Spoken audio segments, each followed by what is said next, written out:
mes chers élèves, je suis heureuse d'être avec vous. Bienvenue dans cette nouvelle séance de poésie. Alors, l'objectif, c'est d'avoir une bonne diction et une bonne prononciation. Notre poésie d'aujourd'hui est intitulée « Quand la porte se souvient ». On va commencer par un petit rappel. Les caractéristiques des poèmes. Les différentes caractéristiques que l'on retrouve dans les poèmes. Chaque ligne dans un poème représente un vers. Ensuite, chaque vers est regroupé en strophes. Et dans certains poèmes, il y a une répétition du même son à la fin de chaque vers. On peut donc dire qu'un poème rime. Très bien. On va passer à la première séance pour étudier bien sûr la forme du poème. Quand la porte se souvient. Alors, tout d'abord, on va répondre aux questions de la rubrique « Je découvre la forme du poème ». La première question. De quelle œuvre est tiré ce poème? Regardez bien mes chers élèves. Et juste en bas. Oui, exactement.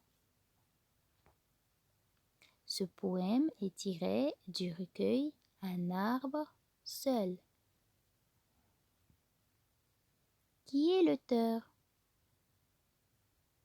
Toujours en bas.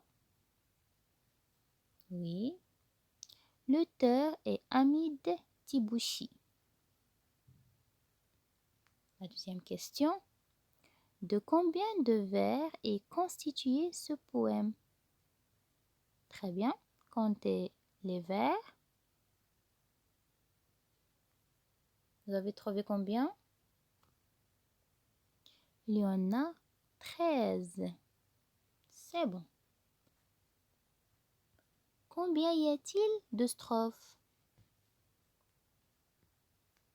Est-ce qu'il y a des strophes dans ce poème? Il n'est pas divisé en strophes. Ça veut dire qu'il n'y a pas de paragraphes dans ce strophe. Dans ce poème. Troisième question. Que peut-on dire de la forme de ce poème?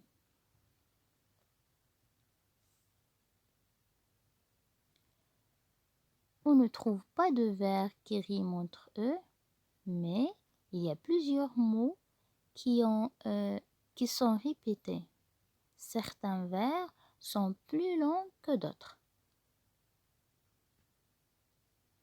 Alors, on peut dire que ce poème, c'est un poème libre.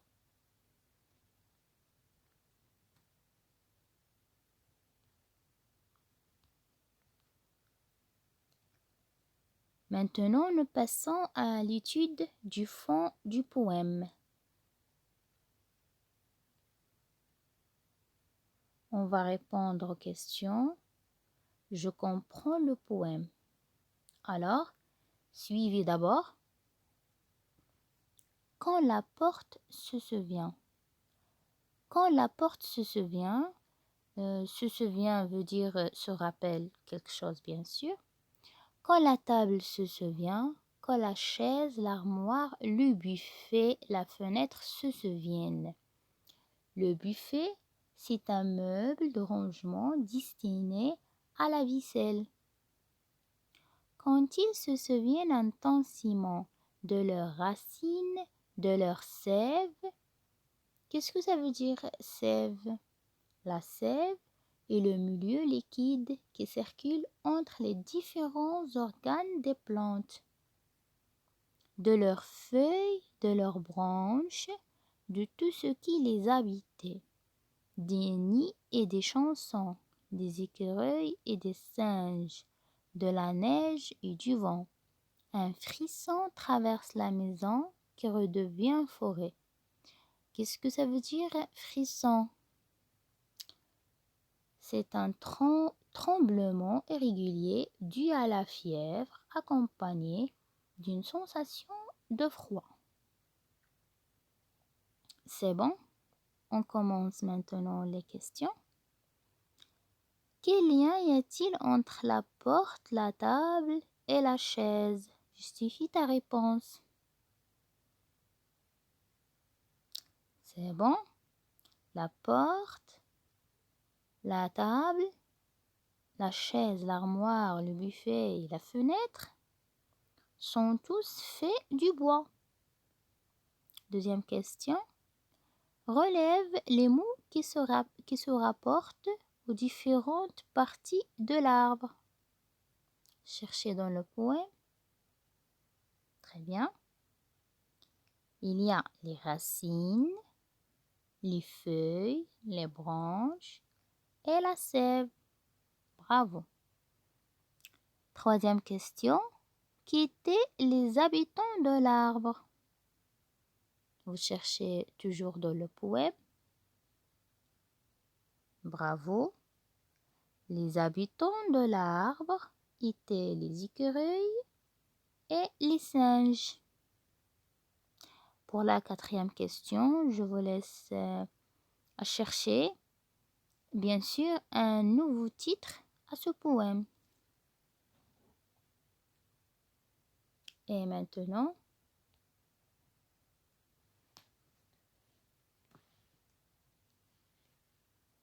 passons à la deuxième séance. Cette séance est réservée à l'écoute du poème. Alors, écoutez et suivez.